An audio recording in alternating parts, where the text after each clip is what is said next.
My brother got a brand new car for graduation. Then I opened my gift and realized exactly how little I meant to them.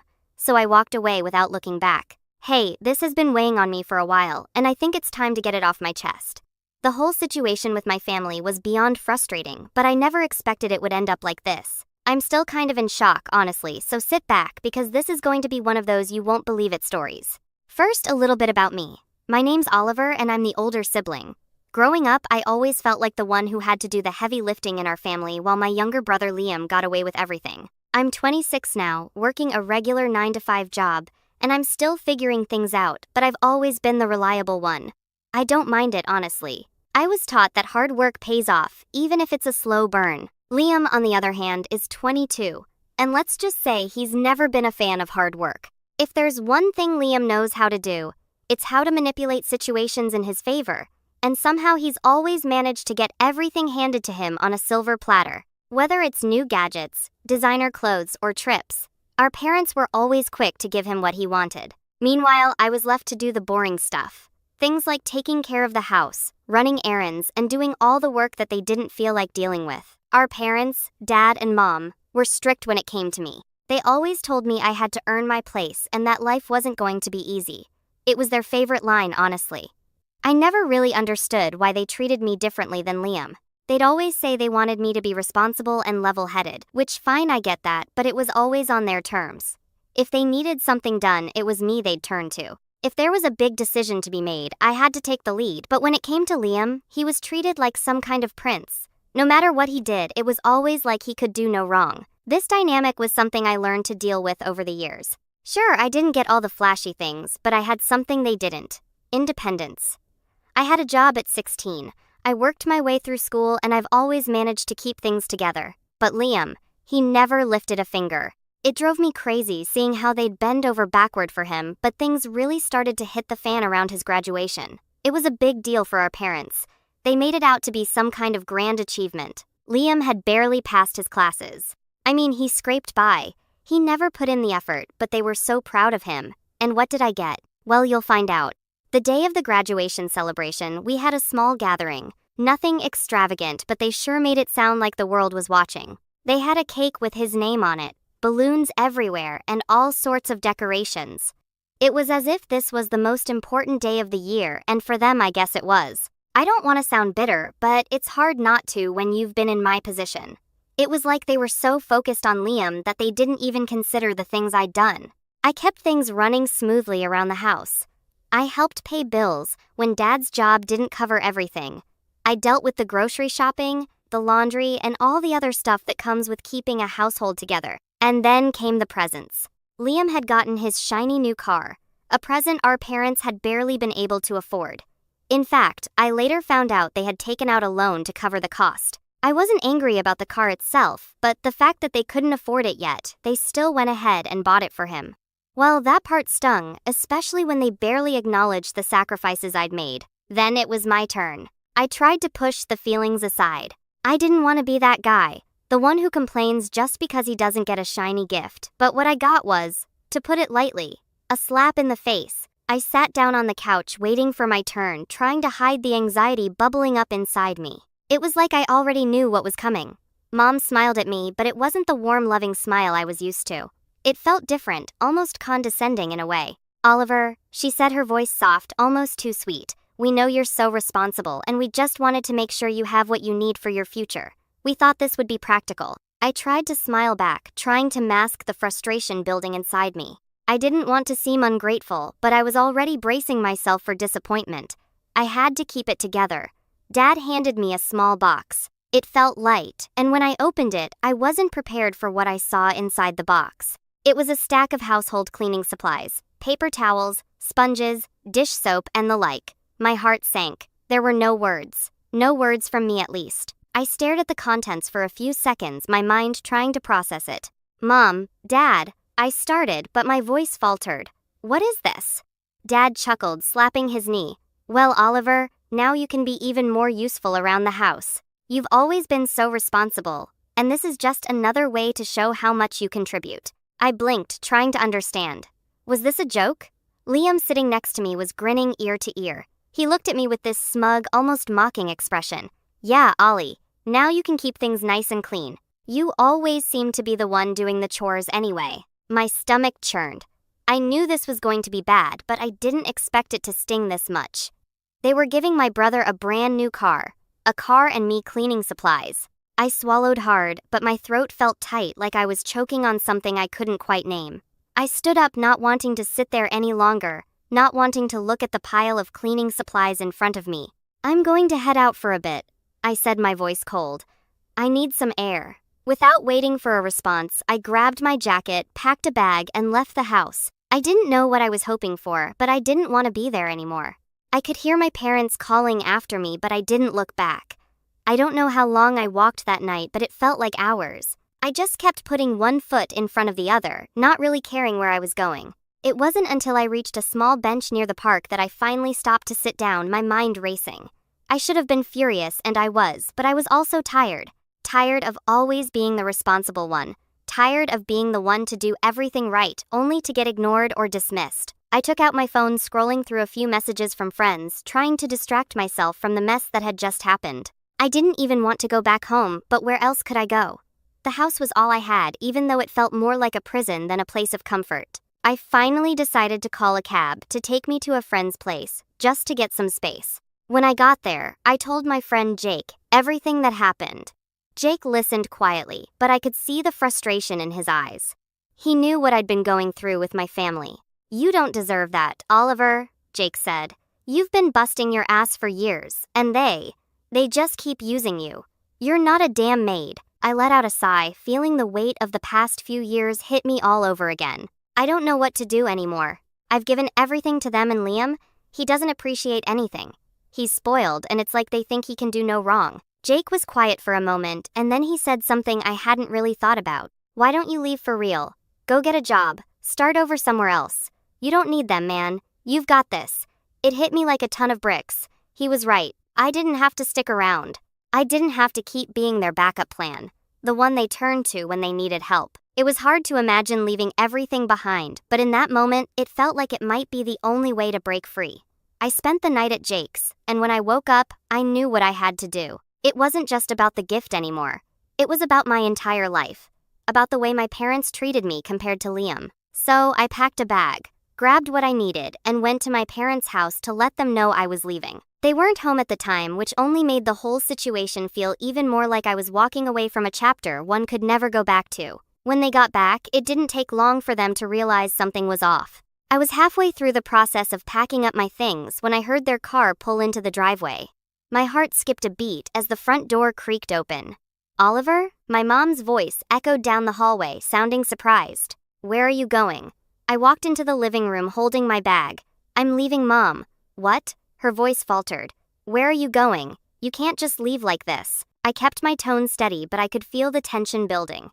I've been carrying this family for too long. It's time for me to go. You and Dad don't need me. Not really. You've always had Liam for everything else. The look on her face was one of disbelief, like she couldn't process what I was saying. Oliver, you know we depend on you. You've been so helpful, and now this. This is the thanks we get? I didn't let her guilt trip me this time. I've been helpful because you've never given me a choice. You've always expected me to clean up after everyone. Liam does whatever he wants, and you keep giving him everything. Well, I'm done. Dad stepped into the room looking almost confused. What do you mean you're done? You're going to leave the family after everything we've done for you? You've done nothing for me, Dad, I replied, keeping my voice calm. Liam gets a car and I get cleaning supplies. That's how much I mean to you. Mom's face twisted in something close to panic. You don't understand. We've been making sacrifices for your future. You're not seeing the bigger picture. I shook my head. No, Mom. I'm done seeing the bigger picture. You've never seen me. You've only seen what you can use me for. But I'm not doing this anymore. I turned to leave, but Liam stepped into the doorway. A smug expression plastered on his face. Wow, Ollie, leaving already? Guess you can't handle the family spotlight, huh? I mean, I just got a brand new car for graduation. What do you have? A bag of cleaning supplies? He laughed, and I could feel my blood boiling. Shut up, Liam, I said through gritted teeth. You don't have a clue. Mom shot him a glare, but then turned back to me, her voice a bit more frantic. Where are you even going to go? You can't just leave us like this. I didn't answer her immediately. I simply walked out the door, leaving everything behind. It wasn't until I was in the cab heading to a small apartment I'd rented that same morning that I felt the weight of what I'd just done. For the first time in years, I felt free. The following year was a blur. I found a 9-to-5 job in sales just to keep things steady, but my real plan was always the side hustle. It took time, a lot of hard work, and plenty of late nights, but after a few months, I started seeing the results. I was making money online, not just a little, but enough to start thinking bigger. I was no longer dependent on my family, no longer living in the shadow of my brother, but as I started to succeed, that's when the calls started. I had gone from living paycheck to paycheck relying on my parents to a self-sufficient adult with financial freedom. I wasn't a millionaire yet, but the sense of independence and control over my life was worth more than anything. It felt like a huge victory every time I checked my bank balance, seeing the numbers climb. But of course, as my success grew, so did the need for my family to reach out. It all started with a text from my mom. At first, it was casual. She was trying to sound like everything was normal. "Hey, Oliver. How's the new place? I hope you're settling in well. Have you been able to keep busy with work?" I could tell this was a thinly veiled attempt to see if I'd bite and talk about what I was doing, so I responded, keeping it simple and vague. "I'm doing well. Work's keeping me busy, but it's going good." That was it. A couple of days went by before I heard from her again. This time, it wasn't just a check-in. The tone was different. "Oliver, your dad and I have been thinking. We're really proud of you. You've always worked hard, and we just wanted to tell you that we're here for you, no matter what." I could feel the tension in her words. It was almost like they were testing the waters, hoping to open the door for something more. I knew exactly what they wanted, but I kept my reply neutral. "Thanks, Mom. I appreciate it." A week later, I got another message. This time it wasn't from her, but from Liam. "Hey, Ollie. Hope you're doing all right. I know things are a bit tense between us, but I just wanted to check in. How's work going? I've been thinking about you." Liam thinking about me? That was new. He had never cared about anything except himself. I didn't want to be petty, but I also didn't want to pretend like everything was fine, so I replied with the same vague answer I'd given Mom. "Everything's good. Work's going well, and I'm staying busy." A couple of days later, my phone buzzed again. This time, it was my mom calling. I hesitated for a moment, then answered. "Hello, Oliver, honey. It's Mom," she said, sounding almost sweet. "I hope you're doing well. Your dad and I were just talking. We were wondering if you could come by soon. We really miss you, you know. It's not the same without you here." My stomach dropped. It felt like a trap. They hadn't missed me before, at least not in the way they were claiming. It had been months since I left, and all of a sudden they wanted to act like they cared. I could practically hear the desperation in her voice. "I don't know, Mom," I said, trying to sound neutral but not giving in. "I've got a lot going on here. Things are different." She was quiet for a second, and I could hear her breathing on the other end of the line. I waited for her response, knowing this was coming. "Well, it's just that with everything that's been going on, we've been struggling a little. You know, with your brother's car and all, and with the bills stacking up, it's been a lot for us lately. We could really use your help." There it was. I knew it. They had been in debt taking out loans to buy Liam his car, and now they were struggling to keep up.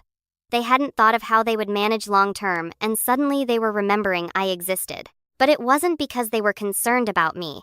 It was because they needed something. My heart tightened. "I don't know what you expect from me, Mom. I'm not coming back. I've built my life here." I heard her voice falter. "We know you're doing well, Oliver. We just thought you could help us out a little. That's all. Just to get back on our feet." I didn't respond right away. I was processing what she was saying, how easily they expected me to just drop everything, return to the house, and fix their mess. "Listen, Mom, I'm not coming back. You and Dad have made your choices. You decided to put everything into Liam. You can't just come to me when things get hard. You can't expect me to fix it." There was a long silence on the other end of the line. Then finally my mom spoke, her voice almost pleading. "Oliver, please. We've made mistakes, but we're trying. We really need you." I wasn't sure what I felt anymore. Anger, sympathy, resentment, a mix of all of those. I had worked so hard to get away from that place, and now they were trying to manipulate me into coming back to be their backup once again. "I can't help you," I said, feeling my resolve solidify. "I've worked too hard for this. I'm not going to put myself back in that situation." That was the first of many calls. They came more frequently over the next few weeks, each time more desperate. Mom and Dad, each with their own version of pleading, reminding me how much they needed me, how much they'd sacrificed for me. They even mentioned Liam, talking about how his grades were slipping now that he had the car, and how he couldn't handle the pressure of adult life. But every time I refused, they pushed harder until the calls stopped coming. The silence was almost worse than the constant begging. I knew they were upset.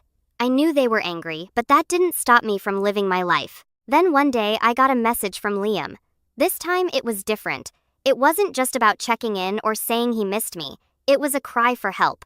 Oliver, I need you to help me. Things are getting out of hand. Dad's been really upset lately. And Mom, she doesn't know what to do. We're in serious trouble. I didn't respond right away. I wasn't sure if I should even reply. What did he want from me? What was he trying to pull? Finally, after a few minutes, I decided to send a short reply. What do you want from me, Liam?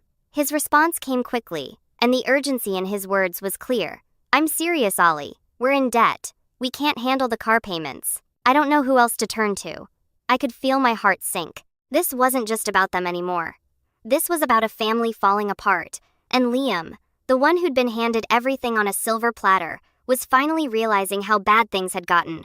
I sat there for a moment, staring at the message on my phone, my fingers twitching with frustration. Then I typed out a reply. Liam, you don't get it, do you? This isn't my problem. The words were harsh, but I felt like I needed to say it. It wasn't just about money or material things anymore. It was about principles. I wasn't going to be their fallback savior. They put me in a position where I was the one who had to sacrifice everything. I wasn't going to let them do it again. I stared at the screen for a few more seconds before I added more. You and Dad put yourselves in this mess. I told you guys when I left, I was done. I'm not coming back to fix things for you. Don't ask me to. I stared at the message, feeling a strange sense of relief. I had to stand my ground. There was no way I was going to let them guilt trip me into coming back. Just as I had sent it, my phone rang. It was from my mom. The last thing I wanted to do was talk to her right now, but the call kept ringing, and it seemed like I was going to have to face it. I picked up with a deep sigh. Hello? Oliver, she started, and I could already hear the crack in her voice. She was trying to keep her composure, but the desperation was obvious. I don't know what to do. You need to come back. Your dad, he's not handling things well. He's been so upset, Ollie. I'm just worried about him and Liam. Well, he's not doing well at all. His grades are slipping. He doesn't know how to manage everything. It's just getting worse. I clenched my jaw, my patience wearing thin. Mom, I don't care about their problems. I have my own life now. I told you I wouldn't come back. You chose to spoil Liam and ignore me for years. Now when things are hard, you want me to drop everything and fix it? No. There was silence on the other end of the phone. I could tell she was hurt by my words, but I wasn't about to apologize. Not this time. Mom, you need to figure this out on your own. I continued, my voice growing more firm. I'm not responsible for your financial mistakes. I'm not your backup. Her voice trembled. I'm not asking you to fix everything, Oliver. We just thought maybe you could help us out just a little. It's hard, and we don't know who else to turn to. I could feel my temper rising. You thought you could just ignore me when I needed help, and now that you're struggling, you think I owe you? What happened to your perfect family that didn't need me? The one where everything was supposed to be fine as long as Liam had everything handed to him. Her voice cracked. It's not like that, Ollie. We've made mistakes, but we're trying to do better now. Please just come home. I felt a bitter laugh rise in my throat. I'm not coming back, and I'm certainly not going to keep bailing you out. You can't just call me when it's convenient for you. You made your choices. Oliver, please, she started, but I interrupted. No, I've heard this all before. I'm not your solution. You want to fix things? Start with Liam. He's the one who's got the luxury car, the one who's never worked a day in his life. You want to know what adulting looks like? Stop using me as your crutch and figure it out yourself. I could hear her sobbing now, the tears coming through in her words. You don't understand, Ollie. You don't understand how hard it's been. Please. I felt the pain of guilt in my chest, but I pushed it away. I couldn't let myself fall back into their trap. I understand perfectly, I said, my voice hardening. But I'm not going to give in. I'm not going to put my life on hold to fix yours. You need to face the consequences of your choices. I hung up before she could say anything else, letting out a long breath. My hands were shaking, not from fear, but from the frustration that had been building up over the last few months. They had always seen me as someone who could be manipulated, someone who could be pushed into action whenever they needed me. But not anymore. I knew it wouldn't be the end of it. I knew they'd try again. My mom had always been persistent when she needed something, and my dad was the type to sulk and try to guilt-trip me. But I wasn't going to give in.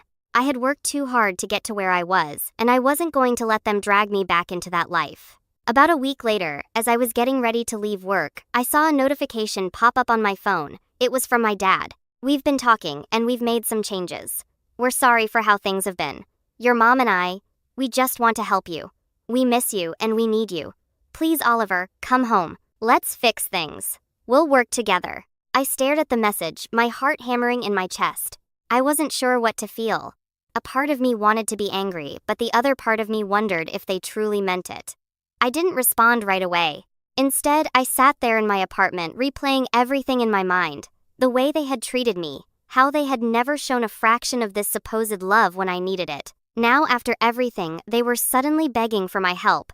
I wasn't buying it. A few days passed and I didn't hear from them again. I started to think they might have finally given up. Maybe they had learned their lesson. Maybe they realized that they could no longer rely on me, that I wasn't their emotional bank account, their last resort. Then another message came, but this time it wasn't from my mom or dad. It was from Liam. "You're really going to leave us hanging like this? What's the point of family if you don't help when we need it? You've been selfish. We're struggling, and you're just going to let us drown? I thought you were better than this." There it was again. The manipulation, the guilt, the same old tactics. I wasn't surprised that it was Liam this time. He had always been the one to play the victim when things didn't go his way, the one who thought the world should revolve around him. But this time, I wasn't going to let it work. I sat down, typing out my response slowly, making sure every word hit the mark. "You don't get it, Liam. I'm not your backup and I'm not your savior. You're the one who always gets everything handed to you, and now that things aren't perfect, you want to blame me for your problems. I don't owe you anything. You're grown just like I am. It's time you learn to stand on your own 2 feet. You've had your life handed to you on a silver platter, and now you want me to come back and fix everything? That's not how this works. Don't ever contact me again, unless you're ready to be honest about what you've done." I had it sent my finger trembling slightly. I'd never been more sure of a decision in my life. But that wasn't the end of it. A few weeks later, I got a call from an unfamiliar number. I almost didn't pick it up, but something told me I had to. When I answered, it was my dad on the other end. "Oliver, we know we messed up," he said, his voice more fragile than I'd ever heard it. "Your mom and we've been trying to fix things, and we're sorry. We were wrong. We don't want you to think we only care about what you can do for us. We want our family back. We want you back." The words hit me harder than I expected. There was a part of me that wanted to believe them, to think that maybe, just maybe, they were truly sorry. But the logical part of my mind reminded me of everything they had done to me, how they had taken me for granted, used me, manipulated me into being the one to clean up their messes. I had been their backup plan for far too long, and I was done. "I'm not coming back, Dad," I said, my voice steady. "Not now, not ever. You've had your chance, and you've used it all up. You can't just expect me to forget everything just because you're sorry now. You made your choices. I'm making mine." There was a long silence on the other end, and I could hear the sound of him breathing heavily. I understand," he finally said, his voice defeated.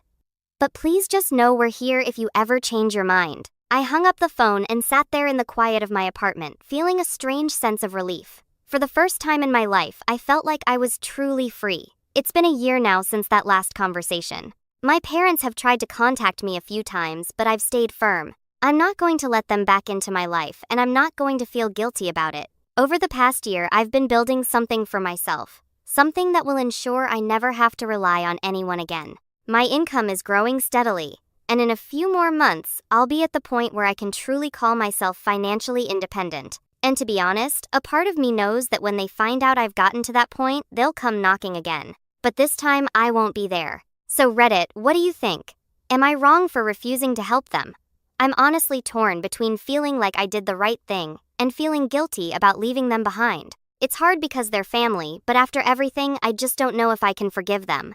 Let me know your thoughts. That was a heavy read. It sounds like you've moved from being the household manager to the CEO of your own life, which is a major level up. It's completely understandable to feel that internal tug of war between guilt and self-preservation, especially when the cleaning supplies incident was such a loud statement of how they valued you.